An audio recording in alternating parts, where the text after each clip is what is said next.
So last night, WWE Summerslam 2013 in Los Angeles at the Staples Center.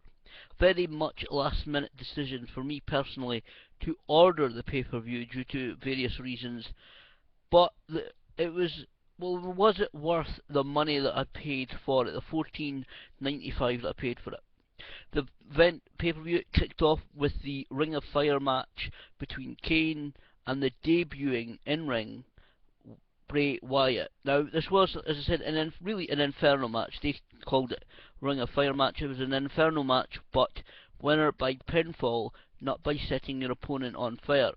It was quite a decent match.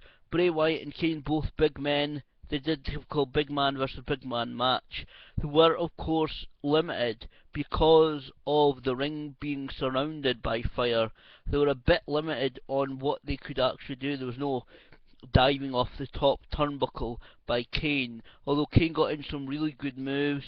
So did Bray Wyatt. He did a move that he's been using for many years, his running cross body. Kane eventually ended up taking the control of the match and ended up choke slamming Bray Wyatt twice. Outside the ring, of course, were Bray Wyatt's associates in the Wyatt family, Luke Harper and Eric Rowan. Now, several times during the match, they tried to enter the ring. Harper tried to put a candlestick into the ring, which caught fire and had to be extinguished by one of the firefighters standing outside the ring. They eventually did, though, right at the end of the match, they got into the ring by putting a fire blanket over one portion of the flames, moving the steel steps and using the steps and the step on the fire blanket, got into the ring, beat down Kane, which enabled Bray Wyatt to use his finisher, that swinging face plant, and covered Kane for the 1-2-3, the victory. As I said, it was a decent match. Afterwards, they again used the steel steps and smashed the head of Kane, and then Luke Harper and Eric Rowan, under the orders of Bray Wyatt, actually dragged Kane backstage. What they've done to Kane, we'll find out maybe tonight on Raw. Second match was Cody Rhodes versus Damien Sandow. Now, Sandow's Money in the Bank briefcase was not online in this match. It was a really good, a decent match on the card. It's very much as a couple of matches were, to and fro matches, both men trying to bust out their big moves. A really good move. Cody Rhodes defeated Damien Sandow after using his finisher, the Crossroads, that swinging back neck breaker that he uses. A really good match. I've been very impressed with the development of Cody Rhodes over the past few years, and I think that Damien Sandow, whether people like him or not, I think Sandow has a future in the WWE if he continues to improve the way even he has been improving. Then it was Christian versus Alberto Del Rio for the World Heavyweight Championship. Now, these two guys are guys that I have followed for many years. Christian, since his debut in the WWE over 10 years ago. Of course, he was debuted as the half-brother of Edge. Of course, they are close like brothers. They are best of friends. And Alberto Del Rio, I watched him wrestle in Mexico as Dos Caras Jr. Of course, he is the son of the famous Dos Caras and nephew of the very famous, legendary Mil Mascaras. These two guys in this match both showed why they are in the position that they are in the WWE, in pro wrestling, sports entertainment. They showed the nous that they have as veterans. It was a very good match. The announcers and the video package before the match hyped up Christian, hyped up, could this be his last opportunity? Then during the match, Del Rio continually went after Christian's injured shoulder. Del Rio was able to get the victory eventually when Christian speared Del Rio with the bad shoulder, the bad arm, but was unable to get to the count to cover Del Rio, and Del Rio was able to take Christian's bad arm, put him in the cross arm breaker, and Christian tapped out. Alberto Del Rio still the WWE World Heavyweight Champion. And the one thing is, the announcers were wondering how this change of Del Rio. Do they forget that Del Rio came in? He debuted in WWE as the wealthy, arrogant aristocrat that he was just a couple of years ago. Did they forget that already? But I have to say, I have been very impressed with Alberto Del Rio's career in the WWE. I was concerned when he signed with WWE. Those concerns have now been fully put aside. He is potentially, and I think truthfully, perhaps the best Mexican wrestler that WWE have signed as to the success in his WWE career. I think there's not very many people that come close to that. Next up was Natalya versus Brie. That was an okay match. Had the Funkadactyls and Eva Marie ringside. Natalya, after a couple of tries, put Brie in the sharpshooter for Brie to tap out. It was an okay match. It was more of a time filler. The next match is the one of them that just made me decide that it was literally with a couple of minutes to go before the pay-per-view started that I decided, right, I'm going to order this pay-per-view. When I looked at it and said, you know what, no, this is going to be one pay-per-view that I want to see. CM Punk versus Brock Lesnar. Beast versus Best. Now this was potentially one of the matches of the year. Now this was a fantastic match. It was of course all about Paul Heyman, Punk and Lesnar's relationships with Paul Heyman, and Heyman did get himself involved in several occasions. There were some exciting moments in this match. Lesnar, if you haven't seen it, picking up Punk and literally throwing him right across the Spanish announce table.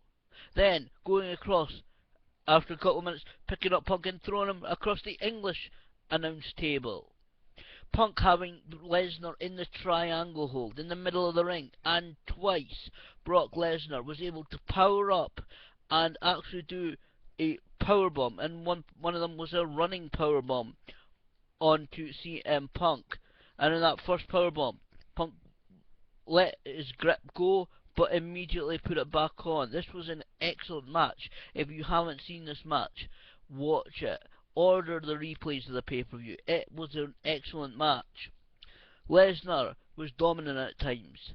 Punk just really, he picked out all the big moves. He really came out Lesnar many times, diving off the announce table, using the steel chairs. It was an amazing match. It really was. Lesnar, however, picked up the victory because Punk had Lesnar in the Anaconda Vice. Heyman went in with the steel chair to break it up after he previously interfered a couple of times, including breaking up a CM Punk pinfall on Brock Lesnar. Heyman, with Lesnar being held in the Anaconda Vice, Heyman went into the ring with the steel chair. Punk let go of the Anaconda Vice, went after Paul Heyman. He actually stood on the chair, and Heyman was like, oh, no. He was slapping Punk's leg, and he looked up. Heyman's performance of this was absolutely fantastic. It was like, oh my god, what have I done? It was like, oh, what have I done? Seriously, watch Heyman's reactions a couple of times during the match. Heyman was very much a part of the match as Lesnar and Punk was. It was a great man. Anyway, Punk was standing on the steel chair, and then Lesnar took the steel chair away from Punk, hit him several times, and ended up F5ing Punk onto the steel chair for the victory. An excellent match. I hope that's not the last match between those two guys. It was certainly a main event, pay-per-view, WrestleMania possibly quality match.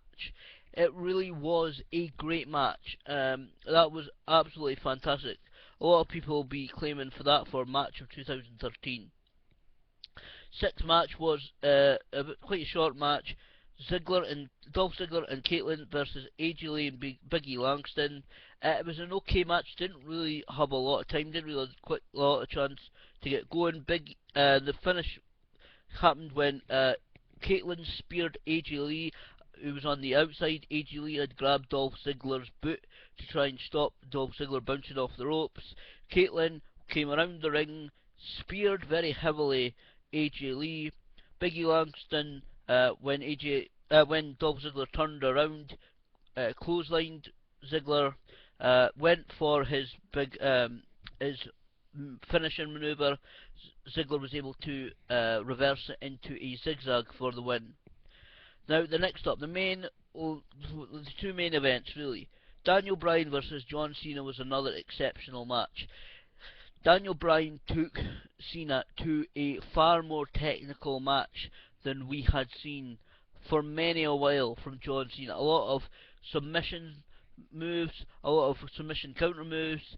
It was obvious that they thought of some things, but it really again showed the years of experience that both of these guys had. The over 10 years of experience of both of these wrestlers shone through. There was a couple of great moments. The superplex, Daniel Bryan to John Cena from the top of the steel chairs when they moved them slightly away from the ring, the corner of the ring, and Daniel Bryan suplex really John Cena off the top of them. When Daniel Bryan went for the Hurricane Rana when Cena was in the corner, and John Cena stopped him almost like Ultimo Guerrero style in Mexico. He swung his body around to try and get Cena to go over, but John Cena was like, "Whoa, no, I'm catching you. I'm not letting you do it." And then John Cena stepped down to the ground, almost as if a super styles clash that he did. And it was looked very close to Daniel Bryan landing on his head. It was an exceptional match. The finish of this match came when John Cena went for yet another attitude adjustment. Daniel Bryan was able to reverse it into, I think it was a DDT, and then John Cena was on his knees. Daniel Bryan kicked him and kicked him and kicked him, and then went into the corner, did a really strong, punishing, running knee to John Cena, pinned him for the 1-2-3. New WWE champion Daniel Bryan. Absolutely amazing match. It was fantastic. We had the confetti, we had the streamers, we had the lights going, the Daniel Bryan's music, Ride of the Valkyries. It was tremendous, the celebration that there was. I mean, I was ecstatic at that point. We live in a world where Daniel Bryan is WWE champion. Absolutely tremendous. That's a great way to end the pay-per-view. That Daniel Bryan and I have to say at points John Cena were both very much over in the crowd. The crowd, especially right at the end, and to be honest, the majority of the crowd during the entire match was supporting Daniel Bryan in his quest to win the WWE Championship, and that would be a great end to the pay-per-view. But unfortunately, it wasn't quite the end, as we all heard voices in our heads as the music of Randy Orton hit. Randy Orton, the holder of the WWE Championship Money in the Bank contract, came down to the ring, and that's when something happened that we didn't expect.